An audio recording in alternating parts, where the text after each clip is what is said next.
अब बहुत ही गंभीर प्रश्न उठा। वो गंभीर प्रश्न क्या था कि आपने श्रीमती राधारानी की पूजा अर्चना कैसे आरंभ कर दी? उनका तो विवाह भी नहीं हुआ कृष्ण से। ये तो बहुत बड़ा ब्लेम था। नहीं, क्योंकि वो सोच रहे कि राधारानी कोई गांव की एक स्त्री है, कोई ग्वालिन है और कृष्ण के साथ आके ऐसे ही खड़ी हो गई। नहीं, उनको ये नहीं पता कि श्रीमती राधारानी तो भगवान श्री कृष्ण की लाधनी शक्ति है। राधा कृष्ण प्रलय विकृति लाधनी शक्ति रस्मात, वो लाधनी शक्ति है, भगवान श्री कृष्ण की लाधनी शक्ति है, लाधनी शक्ति स्वरूपणी है श्रीमती राधारानी। तो क्या बता रहे हैं यहाँ पे? श्रीमद् भागवत में ये वर्णन आता है, भागवत के 10वें स्कंद के 13वें अध्याय में ब्रह्म विमोचन लीला है। श्रील जी गोस्वामी गोपाल चंपू में लिख रहे हैं, जब भगवान कृष्ण ने जो है ग्वालों को बछड़ों को चुरा लिया ब्रज में, लगभग 1 वर्ष तक जो है चुरा के रखा। किसने? ब्रह्मा जी ने। भगवान कृष्ण ने क्या किया? तत्काल ही उसी समय अपना विस्तार कर लिया ग्वालों के रूप में और बछड़ों के रूप में। अब प्रत्येक घर में ब्रज में स्वयं कृष्ण तो भगवान स्वयं वो जो है अपना विस्तार कर लिए पूरे ब्रज में। ब्रज में तो करोड़ों करोड़ों गोपियां हैं, सबके घरों में पहुंच गए भगवान कृष्ण बछड़े के रूप में और ग्वालों के रूप में। हूँ बहु वही वस्त्र, उसी प्रकार की बोलचाल, उतना ही कद, वही हाव भाव, उसी तरह का चलना फिरना, उसी तरह का उठना बैठना, उसी तरह की आवाज, सब कुछ वैसे ही हूँ बहु। इसलिए कोई भी ब्रज की गोपियां जो है और की जो माताएं हैं वो नहीं समझ पा रही थी। उन सब का प्रेम उस वर्ष जो है अपने संतानों के लिए, पुत्रों के लिए पहले से कहीं अधिक बढ़ गया।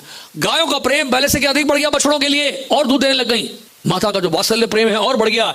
भगवान कृष्ण ने कृपा करके केवल माता यशोदा को नहीं बल्कि ब्रज की जितनी गोपियां हैं सबको वात्सल्य प्रेम का भरपूर आस्वादन करने का मौका दिया। क्या होगा वहां पर? देखिए 1 साल के लिए कितना आनंद आ रहा होगा।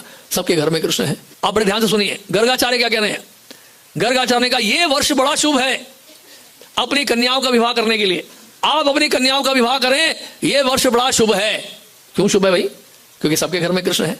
अरे राधा रानी की बात तो छोड़ो, जितने भी ब्रज की गोपियां हैं सबका विवाह कृष्ण से हो गया। लेकिन कृष्ण के रूप में नहीं दिख रहे थे सब, वो तो उसी ग्वाले के रूप में दिख रहे थे। तो ये भगवान की लीला है। और तो और प्रमाण चाहिए आपको कि भगवान कृष्ण के साथ राधा रानी का विवाह हुआ तो गर्ग संहिता पढ़ लीजिए। भांडीर वन में वो वट वृक्ष है, बड़ा विशाल वट वृक्ष है। उस वट वृक्ष के नीचे ही ब्रह्मा जी स्वयं आए, उन्होंने भगवान श्री कृष्ण का विवाह किया श्रीमती राधा रानी से। और दूसरी बात यह है, जब राधा रानी भगवान की अंतरंगा शक्ति है, महामाया उनकी बहिरंगा शक्ति है, पराशर शक्ति विविधेव सूयते स्वाभाविकी ज्ञान बल क्रियच। जब राधा रानी भगवान कृष्ण की अपनी शक्ति है तो अपनी शक्ति से विवाह करने की क्या आवश्यकता है? बताइए, कोई अपने से कोई विवाह करेगा क्या? बताइए, कोई करेगा अपने से विवाह?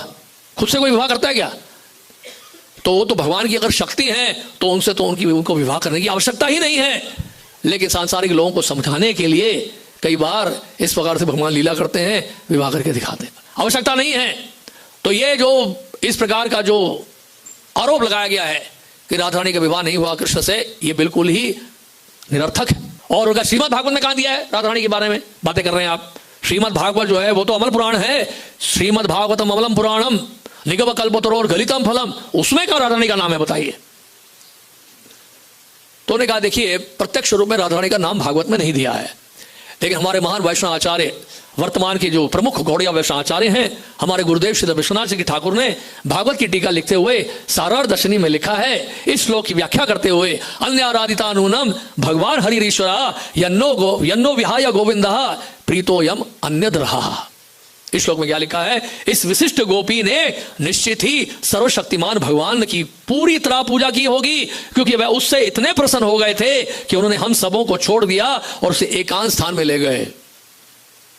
करोड़ों करोड़ों गोपियां, 3 बिलियन गोपीज या कभी कभी 10,000 करोड़ गोपियां के साथ जब महारास कर रहे हैं भगवान श्री कृष्ण, और भगवान कृष्ण रासलीला छोड़ के चले जाते हैं या राधा रानी छोड़ के चली जाती है रासलीला को, तो फिर या फिर राधा रानी को कृष्ण जो है कई बार कंधे में उठाकर चलते हैं वनों में और राधा रानी को छोड़ देते हैं, ओझल हो जाते हैं। कई बार राधा रानी भी ढूंढने लगती हैं उनको।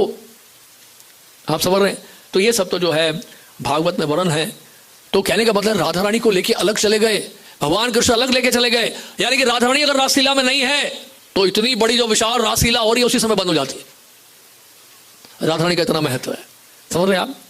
जहां 3 बिलियन गोपीज हैं रासलीला में, 3 बिलियन गोपीज का मतलब जानते हैं कितना है? और अगर राधा रानी उस लीला को, रासलीला को छोड़ के चले जाए, उसी समय वो रासलीला बंद हो जाती। तो इसलिए यहां पर लिख रहे हैं अन्य आराधितो नूनम भगवान हरिश्वरा यन्नो विहाय गोविंदा प्रीतो यम अन्य रहा। इस विशिष्ट गोपी ने निश्चित ही सर्वशक्तिमान भगवान गोविंद की पूरी तरह पूजा की होगी, क्योंकि वह उससे इतने प्रसन्न हो गए कि उन्होंने हम सबों को छोड़ दिया और उसे एकांत स्थान में ले गए। राधा रानी का कितना स्पेशल पोजीशन है, सोच के देखिए आप। तो उन्होंने कहा फिर भी देखिए एक बात बताइए, राधा रानी का नाम है क्यों नहीं? फिर वही प्रश्न पूछा वो ब्राह्मण ने। उन्होंने कहा देखिए ऐसा है, इसके लिए आपको ब्रह्म भरत पुराण पढ़ना पड़ेगा।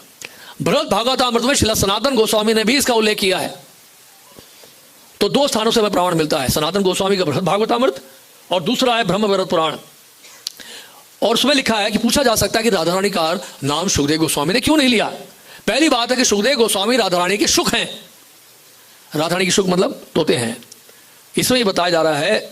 और श्रील जी गोस्वामी ने भी गोपाल चंपू में इसका उल्लेख दिया है।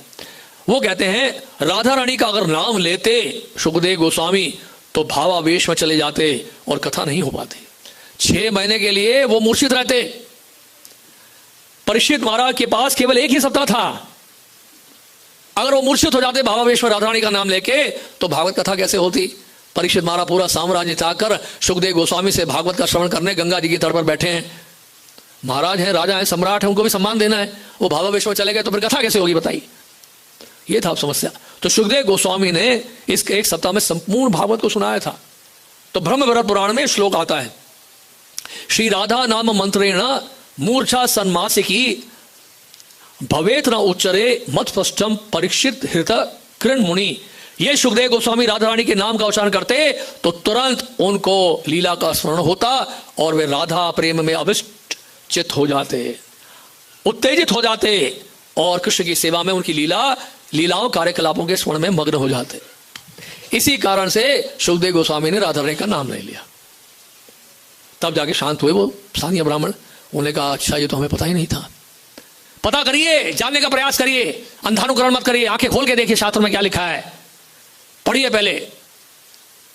तो इसलिए शास्त्रों का अच्छे से अध्ययन करना है। इसलिए विश्वनाथ जी ठाकुर ने दशम स्कंद में कई स्थानों में बताया है, जब राधा गोपियों का वर्णन होता है तो कई स्थानों में बताया है विश्वनाथ जी ठाकुर ने, श्रीधर स्वामी ने, कि ये राधा रानी है।